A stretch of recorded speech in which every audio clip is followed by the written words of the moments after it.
If you like the clip you're about to watch, you can listen to the full podcast on Spotify or Apple.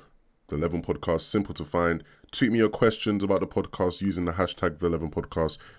Once again, hope you enjoyed the episode. Thank you for listening. First thing I want to talk about that you kind of got into there, right? You were talking about how you were living in Peru. And obviously, what a lot of people might not know about your Fortnite career is that you actually started off playing in NA East. You were playing in NA East for a while.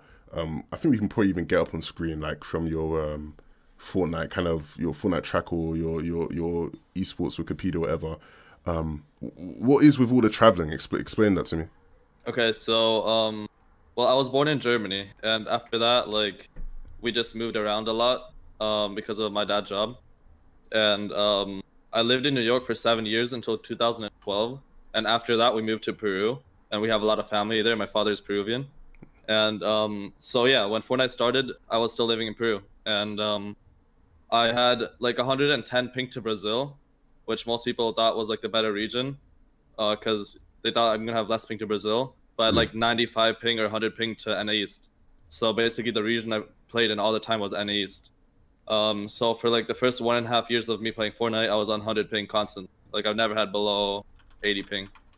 Um, and then for World Cup, after I was done with school, and for World Cup, because I had good grades in school, my parents gave me the opportunity to fly to NA and stay at a friend's house, so I can compete in World Cup and try to qualify for that. But I wasn't really good enough at the time. I didn't put in enough time, so I didn't. But that was a huge experience for me, and Yeah. it gave me motivation to keep competing. And then yeah, that's basically why I was playing in Peru/NA. So what's interesting about that actually is the fact that you talked about like having like you had like really high ping, and based off of like what people kind of know and understand about your play style, knowing that you started off playing on a high ping makes more sense. Like that kind of context makes more sense to the way you play. And getting kind of into your whole like all your branding and stuff, like people obviously will say, hey, look, Fray, he's this flopper player, he's this guy that plays floppers, you're more of a passive player, most people would probably say. Is that kind of what kind of led to that, right? You just had to kind of adapt to playing on a high ping. Yeah, 100%. With high ping, you can't be that flashy mechanically. You can't try to double key everybody you see because you won't get a single wall. Like even if you get somebody down to 20 HP, you can't kill them unless he had this on you. So that's why I had to find a way to compete, and that way was to just stay away from people and play super smart. Which also, like, that's the reason I'm a smart player now, I guess. But the side effect of that is that I'm not super comfortable W king, and I think that's because the first 1.5 years of me playing was on high ping, and I never W keyed. Yeah. So that's something I have to still get used to. But yeah, that's basically why I'm a more passive player. Yeah, that makes a lot of sense. I actually want to go and like look at your Fortnite Wikipedia thing, right? So I got it up on screen right now. If you take a look at my screen, you can probably see it, right? You can see here, obviously, the flipping alpaca days, bloody hell, and you were playing with Link, Swark. Oh boy, this is a long time ago, man. And to be fair, in World Cup, you did have like a couple like top 100s, right? Obviously, nothing like too amazing, but like it's something. That and that's the kind of thing that like really gets you. Because if you were a player who like was nearly there when it gets to like World Cup, that's when you're like, damn, like I can really do this, right? If I put in the time, if I put in the work, I can really do this. And then we can see here by trios, by trio week 1, you were in you were in EU, sorry, and you're playing with Dewsboy and Rays. Are those like some of your friends within the scene? Like, how did you end up playing with them? Okay, so before I moved to EU, I knew I'm gonna have to find a trio. Yeah. And so I messaged, like, I went to every EU Scrim Discord I could find and legit messaged everybody that was looking for a trio that I thought was decent. I always looked at their achievement. And then I tried out with a couple of people, and the people I did best with was Dews and Rays. And so we just started playing together. When we started trying out, I was literally playing on hotel internet because I wasn't fully moved in yet. And I was just had my PC in the hotel and was playing with Dogsha internet and was just trying out with them, playing with grinding. And yeah, that's why I played with them.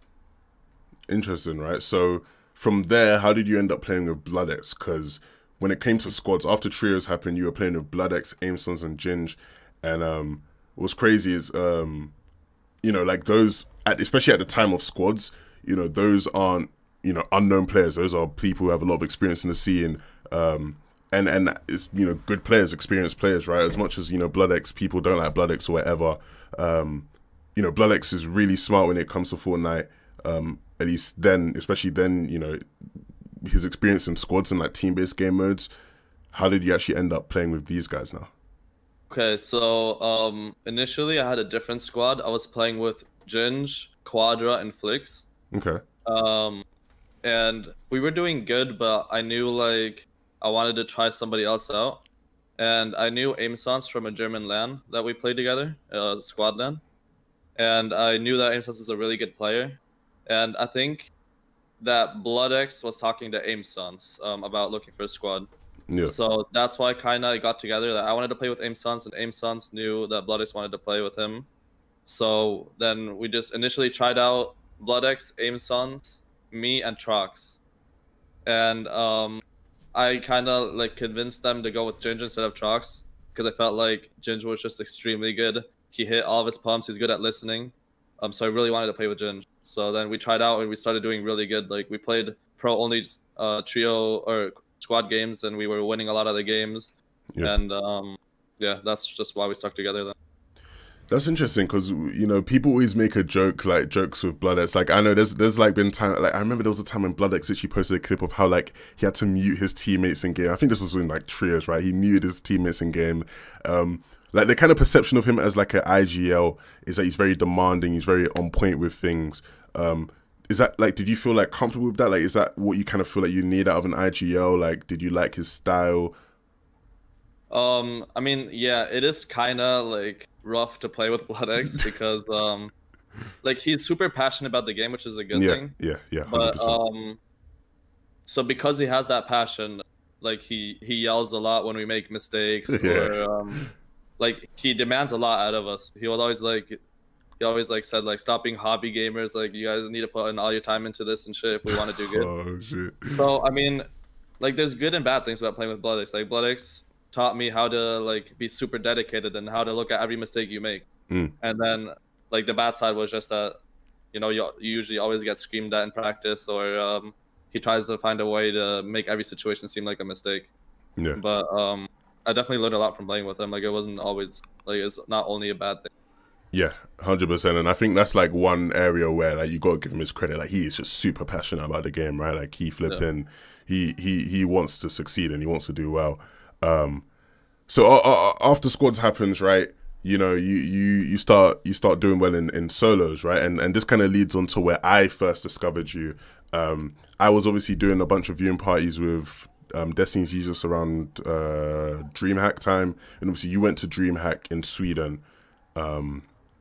And interestingly enough, right, you streamed that, right? That was interesting because a lot of the big and the better players who went to that event weren't streaming, right? Yeah. So everybody was just kind of looking for anybody who was streaming. They wanted to see what was going on. Obviously, there wasn't a broadcast. So we just wanted to see what the hell is going on at DreamHack. You were streaming it. I was doing a viewing party with Destiny's Jesus, and I was super impressed watching you, right? I was, it just seemed like you could see your game plan. Every single game, you could see this is what he's going for when it comes to endgame. Like, he knows what he's doing. Talk to me about like preparing for solos. Like, how did you kind of like figure out the meta? What was the thought process behind that? Okay, so obviously jokes aside, I noticed that floppers are super good for the meta. Yeah. And I have always been letting Fray Island, so that was always part of my play. And I was just playing scrims every day. Like I was almost never playing arena, which also is kind of a bad thing that I notice now. But I was just playing scrims 24/7, like zone rule scrims, normal scrims, pro scrims. And I did before Anaheim or before Sweden. I also did mod sessions with Destiny Jesus, which helped me a lot. Yeah. And improved my game. So yeah, I was talking to coaches, VOD reviewing a lot. I was VOD reviewing every player that I thought was really good at solos that I can learn something from. And yeah, then I created my game plan together with coaches and went on to play the event. So Destiny's obviously my boy. I'm sure a lot of people listening should know that, right? But when it came to like the coaching with him, was there like things in particular he was, you know, kind of giving you that you were like, okay, this is what's like really helping? Like, what was kind of like the most useful things you kind of picked up from him, if you can even remember? Yeah. It's quite a while ago. Yeah, I can remember. So the things I needed to improve on most was I needed to conserve more mats and first moving, and I needed to pre-plan every zone. So before I talked to him, I always would react and make a game plan after I see where zone is going. like in the end moving zones and like fifth zone, fourth zone. And after like our sessions, he taught me like how to do all the pre-planning before you even know where zone goes. So you kind of make for every situation that could occur, you already have a plan, and then you can react fast when zone shows. That's one of the things that helped me the most, and helped me do good in DreamHack. Leaking DJ strats. DJ, I'm leaking. I'm DJ. I'm gonna leak everything. DJ, if you're listening to this, I want everyone to. I'm gonna eventually leak every strategy you have.